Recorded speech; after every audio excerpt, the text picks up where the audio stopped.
మా ఫ్రెండ్స్ ఎలా ఉన్నాయి, బాగున్నాయి. కరివేపాకు కారానికి అనమాట, కరివేపాకు అనమాట. ఇదంతా కూడా ఇది ఎండుమిరకాయలు, ధనియాలు అనమాట ఫ్రెండ్స్. పైన మొదలు పెట్టామన్నమాట.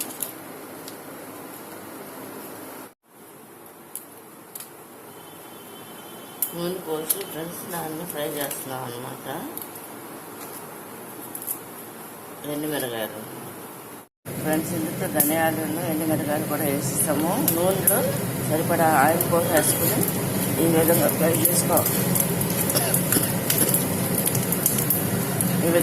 చేసుకోవాలన్నమాట. ధనియాలు ఎండుమిరకాయలు ఫ్రెండ్స్ ఈ విధంగా ఫ్రై చేసుకుంటున్నాం అనమాట.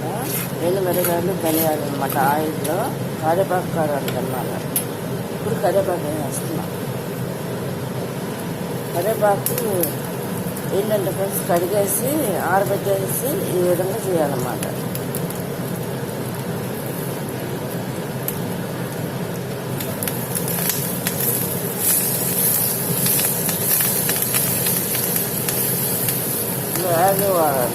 వేగాలన్నమాట. ఈ విధంగా వేపేసుకోవాలన్నమాట ఫ్రెండ్స్. ఇది కరివేపాకును ఎండుమిరకాయలు ధనియాలు అన్నమాట.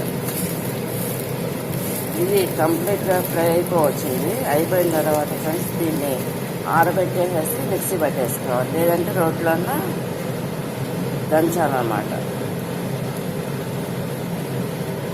కరివేపాకు కారానికి ఏంటంటే ఫ్రెండ్స్ ముందుగా ధనియాలు ఎండుమిరకాయలు సరిపడా ఆయిల్లో ధనియాలను ఎండుమిరకాయలు ఫ్రై చేసి తర్వాత కరివేపాకు వేసి ఫ్రై చేసేసి మొత్తం అంతా ఫ్రై అయిన తర్వాత దించేసేసి కింద ఆరబెట్టేసేసి తర్వాత దీన్ని మిక్సీ పట్టుకోవటం కానీ రోడ్లో సైనా నూస్తే పౌడర్ వస్తుంది. పౌడర్ అయిన తర్వాత కారపొడి అయిన తర్వాత దాన్ని ఇడ్లీలోకి కానీ దోశల్లోకి కానీ టిఫిన్ బ్రేక్ఫాస్ట్ ఐటెంలోకి ఉపయోగిస్తారు అన్నమాట. లేదంటే రైస్లోకి కూడా తింటారన్నమాట కారపొడి. ఇది హెల్త్కి చాలా మంచిది, హెయిర్కి బాగా మంచిది. మొత్తం అంతా కూడా కరివేపాకు కారపొడికి ఫ్రెండ్స్ ఇదంతా కూడా ఆరిపోయిందనమాట. ఇప్పుడు దీన్ని మిక్సీ పట్టాలన్నమాట ఫ్రెండ్స్. దీంట్లో కరివేపాకు కారానికి దీంట్లో ఏంటంటే ఫ్రెండ్స్ జీలకర్రను ఎల్లుల్లిపై గబ్బాలు వేయాలన్నమాట ఫ్రెండ్స్. ఇది సాల్ట్ ఒకటి కలుపుకోవాలన్నమాట ఫ్రెండ్స్. ఇది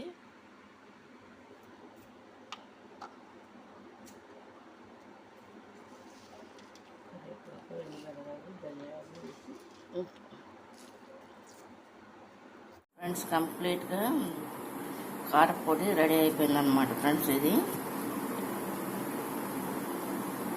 కరివేపాకు కారం అన్నమాట. ఎందుకంటే కరివేపాకు కడిగేసేసి ఆరబెట్టేసి ఫ్రెండ్స్ దీన్ని కారపొడి కొట్టాకి ఆరబెట్టాలన్నమాట ఫ్రెండ్స్. ఇది ఏంటంటే దీనికి ఎండుమిరకాయలు, ధనియాలు, ఎల్లుల్లిపాయ, జీలకర్ర, సాల్ట్ ఇవన్నీ కలిపేసేసి పౌడర్ చేసేయాలన్నమాట ఫ్రెండ్స్. అయిన తర్వాత ఇది చట్నీల్లో కానీ ఇది ఏంటంటే ఇడ్లీల్లో కానీ దోశల్లో కానీ వాడతారన్నమాట ఫ్రెండ్స్. అది కాకుండా హెల్త్కి రైస్లో కూడా డిన్నర్ కానీ లంచ్ కానీ చేసేటప్పుడు వేసుకుంటే చాలా మంచిదన్నమాట ఫ్రెండ్స్. ఇది హెల్త్కి కూడా ఫ్రెండ్స్. ఇది కరివేపాకు కారంను ఇడ్లీ నెయ్యి అన్నమాట. ఇది హెల్త్కి మంచిది ఫ్రెండ్స్. కరివేపాకు కారం ఇడ్లీ కూడా హెల్త్కి చాలా మంచిది, నెయ్యి కూడా అంతే ఫ్రెండ్స్. ఇది మార్నింగ్ బ్రేక్ఫాస్ట్గా వేసుకోవచ్చు, లేదు అనుకుంటే రైస్లోకైనా వేసుకోవచ్చు అనమాట. డిన్నర్కి లేకపోతే లంచ్ టైంలో అయినా సరే.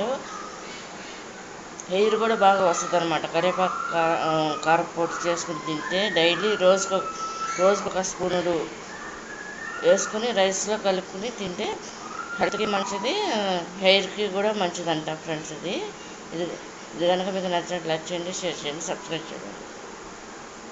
కరివేపాకు కారం